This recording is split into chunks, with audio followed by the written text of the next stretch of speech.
This is 6 Minute English from bbclearningenglish.com. Hello and welcome to 6 Minute English. I'm Rob and with me is Neil. Hello. Today we're talking about class. This is something of an obsession with British people. It's something they talk about and think about all the time. So Neil, what class are you? Lower, middle or upper? I suppose if you look at my background, you could say I am middle class. Yes, me too. Middle class. So we belong to a social group that consists of well-educated people who have good jobs and are neither very rich nor very poor. Well, we're certainly not rich. But being middle class is not just a British thing. No, the number of middle-class people around the world is rising as people earn more money. So, for your question today, Neil, can you guess how many people are predicted to be middle class in the world by 2030? A. 2.9 billion, B. 3.9 billion, or C. 4.9 billion?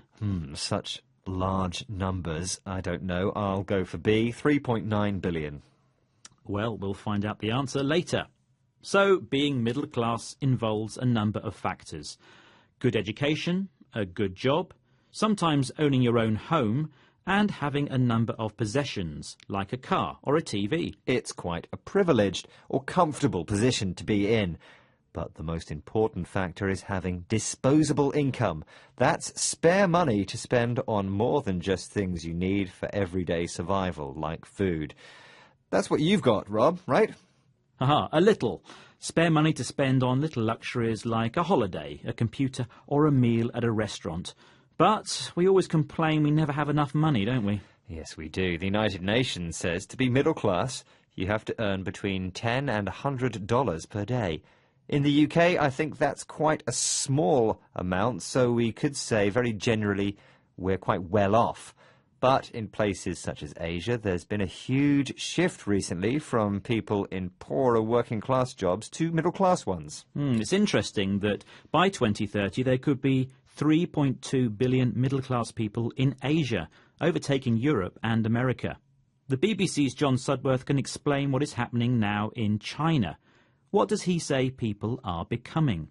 Now there's a new chapter. The farmers leaving these fields for cities like Zhengzhou are becoming not just workers but consumers too. In short, they're off to join the middle class.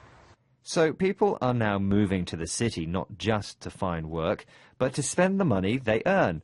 They are becoming consumers because their income, the money they earn, has gone up. So this is because of industrialisation, a change from an economy based on farming to a growth in factories making things. Now, this happened in China in the 1970s, but it's now upgrading or improving its industries again, making people wealthier. This has led to a consumer society. That's where people are spending money on things like fridges and washing machines. Let's hear from John Sudworth again, talking about a consumer from China. What does this woman do if she can't afford to buy something? Jessica Zhao earns a little more than $12,000 a year, and she spends every last bit of it, often with the help of her credit card. My parents would never spend money they don't have, she tells me, but attitudes are changing fast.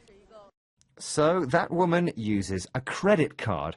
It means she can buy now and pay later. It's a change in attitude. It's not what our parents or grandparents would do. I do it all the time. You pay for the goods later, but with a high interest rate. What have you bought with your credit card recently, Rob? A new carpet, a pair of jeans and some train tickets. But I'm not looking forward to my credit card bill. No, nor me. You might think we are spending a lot, but in China, 2,500 vehicles are sold every hour. Goodness. Well, the rise of the middle class could be a good thing. As people's standard of living improves, global poverty could be reduced. But if people borrow too much money, there could be a credit crunch. That's a bad economic situation where banks do not want to lend as much money. But what I really want to know is, when will I become upper class? I'm sorry, Rob, you'll never get there. It's all about your upbringing and your family, something you can't change, even with money. But let's prove how well educated I am by seeing if I got today's question right. OK. Earlier I asked you how many people are predicted to be middle class in the world by 2030. I said B, 3.9 billion. I'm afraid you're wrong. The figure is an incredible 4.9 billion. Now, Neil, could you remind us of some of today's language? Obsession. Possessions. Privileged. Disposable income. Well off. Consumers. Income. Industrialization. Credit crunch. Upgrading. Consumer society. Upbringing. OK, that's it for this programme. Do join us again soon for more 6-Minute English from BBC Learning English. Goodbye. Bye.